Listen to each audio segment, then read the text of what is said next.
Bienvenidos a El Mundo que se avecina. Estamos cerrando el bloque Agenda 2033, avanzando en el plan providencial de Dios.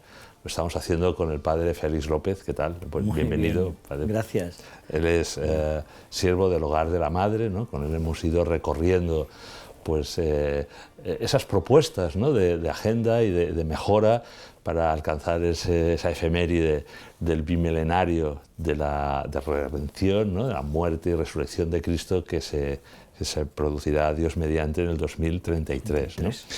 Y claro, nosotros, ¿no? Que somos cristianos de ese tercer milenio, ¿no? Y que caminamos, ¿no? Avanzando en ese tercer milenio, seguramente debemos de hacer hincapié en que ese plan es un plan providencial de la Santísima Trinidad, ¿no? que de alguna manera se desarrolla y que ha sido revelado, ¿no? Nos ha sido revelado, se desarrolla también a través de nuestra libertad, pero que la providencia divina ahí, digamos, tiene un papel esencial, ¿verdad?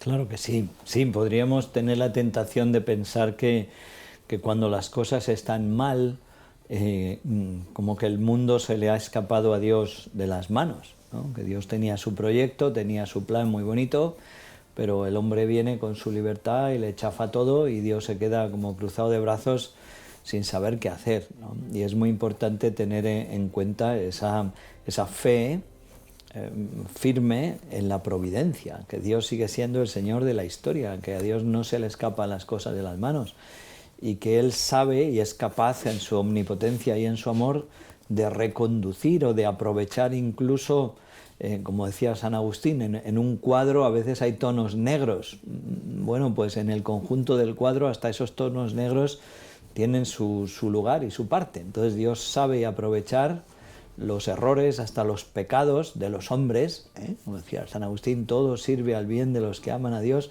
incluso los pecados, ¿no? Etiam peccata, pues a veces Dios sabe usar hasta los pecados de los hombres para llevar a cabo su plan, ¿no? Como supo utilizar la traición de Judas para realizar el misterio de la redención.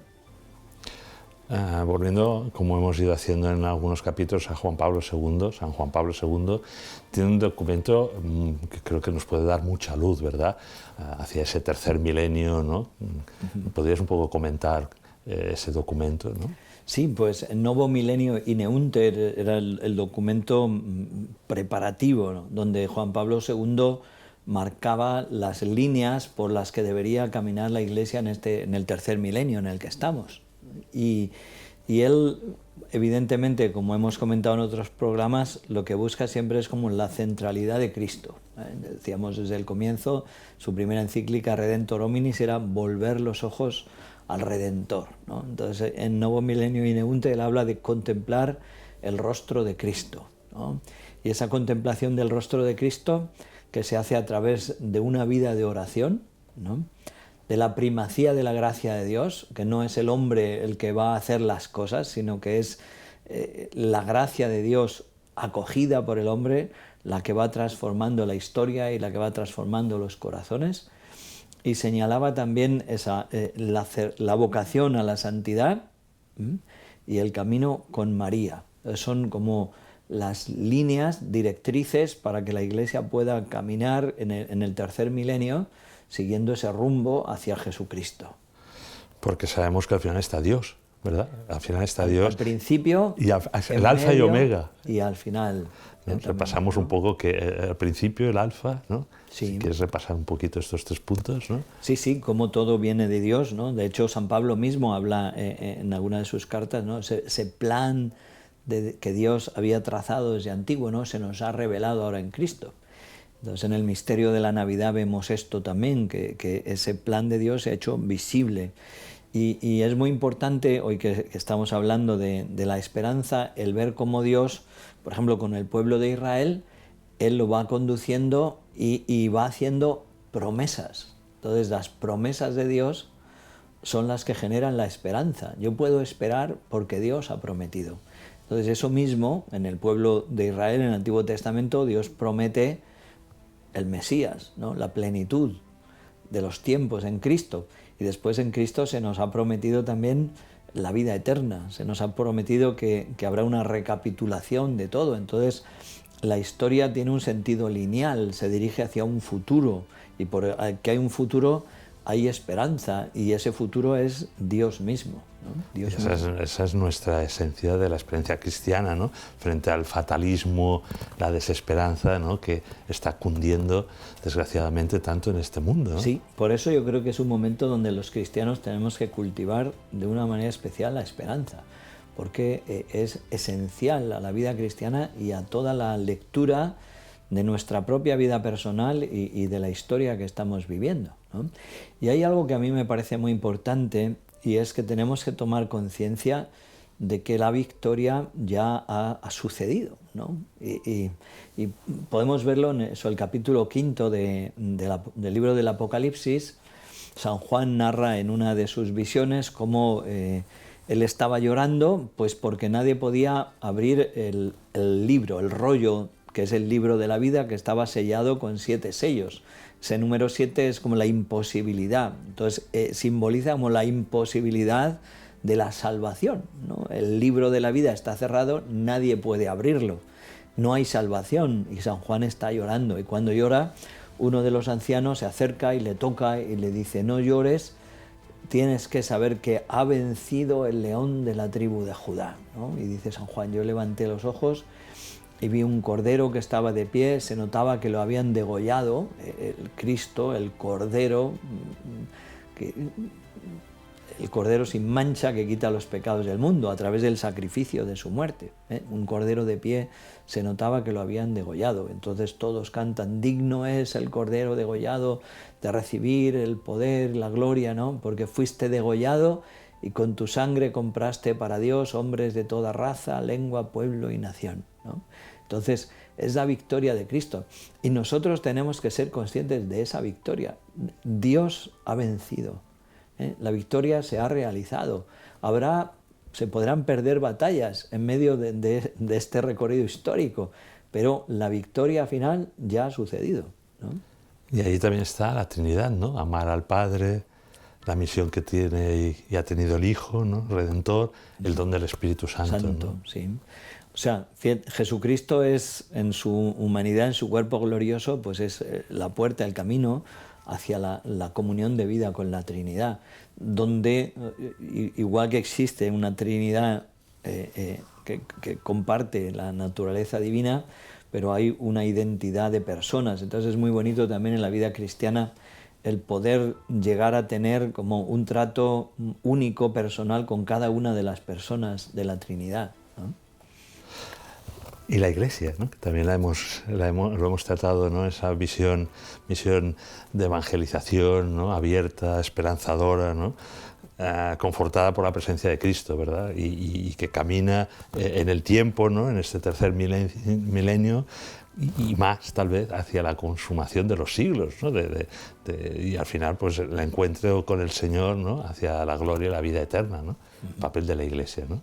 Sí, es abrir esperanza. Era muy bonito Juan Pablo II cuando vino a España en el año 82, pues ese era el lema, ¿no? Testigo de esperanza. Y era lo que pues la Iglesia y el mundo necesita, la esperanza que se funda en Dios, no la que se funda en nosotros mismos. Porque, como digo, a veces el hecho de cuando se debilita la fe, se pierde la esperanza. Cuando el hombre deja de creer y se siente abandonado, pues lo que experimenta es que él no puede, que no tiene fuerzas, que no es capaz, que esto no hay quien lo solucione. Pero en cambio, cuando uno tiene fe, pues sabe que Dios providente está, Dios es Padre, Dios es amor, Dios es dueño y señor de la historia. Entonces el hombre ve más allá, aunque humanamente hablando parezca que aquello no tiene solución, Dios siempre encuentra un camino, Dios realiza su proyecto a pesar incluso de que haya resistencias por parte de los hombres. Y nuestra gran misión, ¿no? En esta Agenda 2033 y más allá, ¿no? La de los cristianos, ¿no? De revelar a Cristo en el mundo, ¿verdad? Es una gran misión ayudar a todo hombre para que se encuentre a sí mismo, ¿no? En Él, en Cristo, ¿no? Él nos enseña a ser hombres, seres humanos. Él nos enseña todo, ¿no? Es verdad, ya hemos comentado en otros de los programas esas palabras de Pilatos: ecce homo, he aquí el hombre, ¿no? Entonces Jesucristo, en Él se manifiesta la plenitud de lo que el hombre está llamado a ser, ¿no? y al mismo tiempo Él nos muestra ese camino hacia Dios, y en Él pues encontramos también nuestra esperanza, nuestra victoria. Él es la victoria definitiva sobre el pecado y sobre la muerte. Entonces, la misión de la Iglesia en este tiempo debe ser esa, de generar esperanza y de llevar a los hombres al encuentro con Jesucristo, ¿no? Sembrar esperanza sobrenatural. Hay un sacerdote... No optimismo, no simple el optimismo, ¿verdad? Exactamente, el optimismo es algo puramente humano. ¿Y dónde se apoya el optimismo? Pues bueno, es una actitud personal, de ánimo, pero es como que yo me apoyo en mí y quiero ir más allá de la negatividad de los acontecimientos que me vienen encima. Pero la esperanza se funda en Dios. Por eso la esperanza tiene una certeza, tiene una firmeza que no puede dar nada humano, porque se apoya en Dios, ¿no? En su omnipotencia y en su amor. Al final la esperanza es un lenguaje universal, ¿no? Un mensaje para todos, ¿verdad? Es la gran riqueza también del cristianismo, ¿no? Ciertamente, el hombre no puede vivir sin esperanza. Hay como una imagen, no recuerdo muy bien, ¿no? Como que son tres hermanas, ¿verdad? La fe por un lado, la caridad por otro, y una pequeñita, ¿no? Sí. Que está en medio, que las une, y que es precisamente la esperanza. La esperanza. ¿No? ¿Verdad? ¿Por qué la esperanza sustenta la fe y la caridad? Pues porque las abre hacia un futuro, ¿no? Si no tuviera un futuro, si no existiera esa capacidad de ir hacia adelante, pues todo se queda como en un presente que muchas veces está como cerrado, ¿eh? Decía que hay un sacerdote de Toledo que está en proceso de beatificación, y él tiene una frase que siempre me ayudaba mucho. Él hablaba de la inquebrantable tozudez de mi esperanza, ¿no? La inquebrantable tozudez de mi esperanza. Y son, vamos, términos que todos tienen un porqué, ¿no? Inquebrantable, pues pase lo que pase, estén las cosas como estén, incluso tanto a nivel personal como a nivel familiar como a nivel social, estén las cosas como estén, mi esperanza tiene que ser inquebrantable, que no se rompe. ¿Por qué? Pues porque se apoya en Dios, ¿no? Y tozudez, tozudo, cabezota. Perseverancia. Exactamente, que nada me haga cambiar de idea, que nada pueda hacer que yo deje de esperar en Dios, ¿eh? Y esa es la auténtica renovación espiritual que necesita nuestro mundo. Y donde podemos esperarla, porque si no, realmente caemos eso, en el fatalismo y en el pesimismo, ¿eh? Y en ese avivamiento de la fe, ¿no? Que se constata, yo creo, en tiempos turbulentos y de tribulación como los actuales, ¿no? Lo decíamos, ¿no? Parece como que hay muchas iniciativas del Espíritu Santo, gran efusión, ¿no? De dones y de carismas y de nuevos movimientos, y vosotros mismos, ¿no? Desde el hogar de la madre, ¿no? Que hay muchísima gente que dice, venga, adelante, ¿no? Es un poco ese mensaje al final de esperanza, porque si no hay esperanza, ¿para qué hacer todo eso, ¿no? Sí, sí, pero eso, tenemos esperanza cuando miramos a Dios, ¿no? Cuando nos apoyamos en el Señor, cuando contamos con Él, cuando tenemos fe, eso, en el poder de su gracia, en la omnipotencia de su amor. Ahí se fundamenta la esperanza y es el único lugar donde podemos tenerla. Entonces, en medio de la oscuridad, en medio de los desastres, en medio de la dificultad, de los sufrimientos, hay que levantar los ojos a Dios, ¿no? Porque a veces nos pasa como esta mujer del Evangelio que el Señor curó, que llevaba 18 años encorvada. Muchas veces los cristianos tenemos esa misma enfermedad, vivimos encorvados, mirando hacia abajo, mirándonos los pies, las cosas de la tierra, y Jesús la cura y hace capaz de que esta mujer pueda levantarse y mirar hacia el cielo, ¿verdad? Pues esto es lo que nosotros necesitamos, ser curados de esa enfermedad que nos hace volcarnos solo hacia abajo y poder levantar los ojos hacia el cielo. Y lanzar un grito, ¿no? También de esperanza al mundo de que Jesús ha resucitado, está vivo, ¿verdad? San Pablo nos lo dice, ¿verdad? La esperanza no defrauda, o sea, no defrauda. El que espera en Dios no queda defraudado. Y San Juan de la Cruz tiene otra frase también muy bonita que dice, esperanza de cielo tanto alcanza cuanto espera. O sea, que muchas veces el recibir gracias está condicionado a la esperanza, al deseo que nosotros tenemos, a esa confianza en Dios, ¿eh? Porque si no, siempre se cae eso, en el derrotismo, en la tristeza, en la queja, y es algo que no podemos permitir. O sea, los cristianos no podemos vivir en la amargura, en el desencanto, sino por muy difíciles que estén las cosas, nuestro corazón siempre tiene que encontrar esa luz y esa esperanza en Dios, ¿no? Y vivir en la alegría, que va muy unida a la esperanza, la alegría. No dejar que la tristeza empape el corazón y nos haga ser eso, vivir angustiados, tristones. San Pablo lo dice, como gente que vive sin esperanza y sin Dios. Cuando no hay Dios, no hay esperanza. Y cuando no hay esperanza, no hay alegría.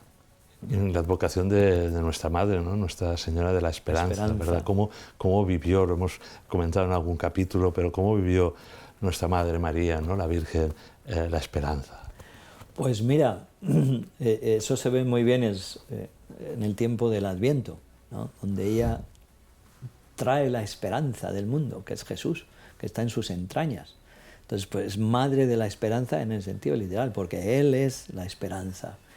Y a mí siempre me gusta imaginarla en esos meses previos al nacimiento de Jesús, en esos momentos del embarazo, tan bonito, ¿no? Porque a veces se dice así, el embarazo como el estado de buena esperanza, ¿no? Porque, pues en este caso era la esperanza con mayúscula. Y cómo la Virgen viviría como absorta en ese misterio de amor que lleva dentro, ¿no? Cómo anhelaría el nacimiento de Jesús, que esa esperanza se manifestara, se hiciera presente, y cómo desearía ver por primera vez el rostro del Dios que se ha hecho carne en su seno. Eso es muy bonito. Pero es verdad que ella es, pues al pie de la cruz también, la Virgen de la Esperanza. Al pie de la cruz, que había, humanamente hablando, derrota, fracaso y abandono, ¿no? Una locura absoluta. Como parecía que todo lo que el ángel había prometido, sus apóstoles, ¿por qué se fueron corriendo? Pues los apóstoles, los discípulos de Maús, nosotros pensábamos, pero ya ves, ¿no? Pues los discípulos de Maús, cuando regresan a Jerusalén, precisamente están movidos por la esperanza, ¿no? Claro, pero en el camino, cuando salen huyendo, nosotros pensábamos, han perdido la esperanza. Lo que ellos pensaban, su plan, su proyecto, ellos pensaban que Dios tenía que hacer las cosas de una manera, ¿no? Y Dios las hizo de otra manera. Y Jesús se camina con ellos y les explica y les dice, hombre, tardos, necios, torpes, no sabéis que el Mesías tenía que padecer. Pues a veces es eso, lo que nos cuesta encajar a nosotros es el sufrimiento, la cruz, el que Dios realice su plan de esa manera que casi nunca encaja con lo que son nuestros proyectos, nuestros planes, lo que a nosotros nos parece lógico, que hemos comentado en algún programa, yo nunca hubiera hecho las cosas así, pues mira, Dios quiso hacerlas así. ¿Y cómo te imaginas a la Virgen en el momento de la ascensión, ¿no? También, ¿no? ¿Cómo debía ser ese momento, ¿no? Pues algunos dicen que en ese momento comenzó también la asunción, ¿no? En el sentido de que Jesús se llevó el corazón de su madre al cielo, ¿eh? Su cuerpo se quedó en la tierra, pero su corazón se fue con su hijo. Entonces, a ver, yo lo interpreto, vamos, es muy rico, por una parte, como la alegría de la Virgen por el gozo de la Virgen por la victoria de su hijo, ¿no? Y por la gloria de su hijo. Su amor era Jesús. Entonces, ver a Jesús triunfante, ver a Jesús glorioso, pues es el gozo inmenso del corazón de la Virgen, ¿eh?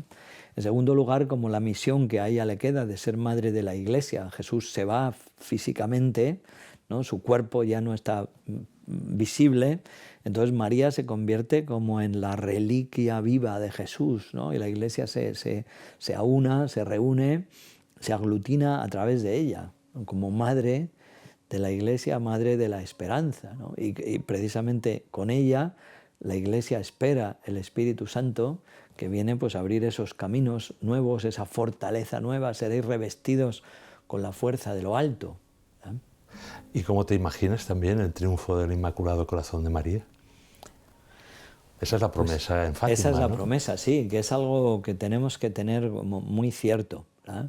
Yo creo que está muy unido a lo que hemos hablado antes, ¿no? Porque Jesús es San Agustín lo decía en una frase así muy breve, Cristo es, en latín lo decía el victor et victima, victor quia victima. ¿Qué significa? Es vencedor y víctima, ¿no? Y es vencedor porque ha sido víctima, ¿no? Porque ha dado su vida en la cruz, ahora es el vencedor, ¿no? El glorioso, el triunfador, ha vencido el león de la tribu de Judá. Entonces María está siempre asociada a su hijo, y si él ha vencido, ella vence con él. Ella, igual que colaboró en el misterio de la redención, participa ahora del triunfo de la gloria del Señor a nivel personal, y también conduce a la Iglesia hacia ese triunfo final, ¿no? Esa victoria. Y en esa unión de corazones, el Sagrado Corazón de Jesús y el Inmaculado Corazón de María, ¿cómo te lo imaginas esto? Bueno, pues esa unidad de amor y muchas veces el amor es también como una única voluntad, ¿no? No querían más que una sola cosa, ¿no? La gloria de Dios y la salvación de los hombres. Y los dos se comprendieron, se entregaron, unidos. La verdad es que es imposible llegar a describir o a comprender la comunión, la identificación que existía entre los dos, ¿no? Muchas veces se habla de un solo corazón, o se representa a los dos corazones como superpuestos, ¿no? Porque esa unión que existe entre ellos es como una habitación doble que se ha tirado el tabique y se ha convertido en una sola realidad. Ya has dicho que no hay esperanza sin alegría, ¿no? La alegría del Evangelio, todo lo que nos ha dicho también pues, Benedicto XVI y otros pontífices, ¿no? Sobre la alegría. Evangelii Gaudium de Papa Francisco, sí. ¿Cómo lo expresarías esta idea para el nuevo milenio, ¿no? Para esa agenda que estamos comentando de evangelización? Bueno, evangelizar con alegría. ¿Cómo lo definirías? Pues yo creo que si ponemos a Cristo en el centro y volvemos a Cristo, Él es el que llena los corazones de los hombres, ¿no? Y cuando hay un encuentro personal y auténtico con Cristo, el corazón experimenta una alegría que no puede guardar para sí mismo, ¿no? El Papa Benedicto lo decía así, el cristianismo no es encontrarse con una idea, ¿no? Sino con una persona viva. Cuando hay un encuentro personal con Cristo, surge el cristianismo, surge el amor, surge la alegría. Y Papa Francisco, pues Evangelii Gaudium es eso, ¿no? La alegría del encuentro con Cristo uno no la puede guardar para sí mismo. Y es la Iglesia misionera porque exulta de alegría. Es como María también, que es modelo de la Iglesia misionera en la visitación. Ella se llena de Jesús, el misterio de la Encarnación, y sale corriendo a llevarlo, y está tan llena de Dios que basta saludar a su prima Isabel para que ella quede llena del Espíritu Santo, ¿no? Y Juan Bautista salte de alegría. Y de gozo. Porque la presencia de Cristo es la alegría del mundo y de la Iglesia, ¿no? El pecado es tristeza, el pecado es oscuridad, y la novedad y la alegría y la esperanza pues vienen en Cristo. La alegría es siempre una consecuencia, ¿no? de un buscar la fidelidad a Dios. Surge, no es la alegría en sí, sino es la consecuencia de una búsqueda de Dios, de poner a Dios en el centro, de ponerle por delante de mí mismo. Y ahí, pues como María, cuando ella se entrega al plan de Dios, al proyecto de Dios sobre ella, pues surge la alegría. Pues con estos modelos, ¿no? María, los santos, ¿no? Con Cristo, caminamos hacia ese futuro que en definitiva es Él, Cristo es Dios, ¿no? En esa Agenda 2033 que nos ha servido un poco como excusa, pues para repasar lo que la Iglesia siempre ha enseñado, ¿verdad? Y además ser sembradores de esperanza, ¿no? Que sustenten esa fe y esa caridad, ¿no? Que el cristiano tiene que transmitir al mundo, ser sal y levadura del mundo, ¿no? Para este tercer milenio pues, que nos ha tocado vivir. Y estar convencido de que esa Agenda 2033 se cumple, ¿no? Que Dios no está sometido a los hombres, ¿no? Sino que esa confianza total, esa certeza en el amor providente de Dios, tenemos que mantenerla, sabiendo que Él realizará su proyecto. Pues que así sea, y yo te pediría una bendición para mí y para todos los que nos estén viendo este programa, ¿no? Que el Señor os bendiga y os guarde, ilumine su rostro sobre vosotros y os conceda la paz. Que con María caminemos en esperanza hacia el corazón de Jesucristo, Salvador y Redentor del mundo. Y os bendigo en nombre del Padre, y del Hijo, y del Espíritu Santo. Amén. Pues muchas gracias, Muchas Padre gracias Félix. a ti, Albert.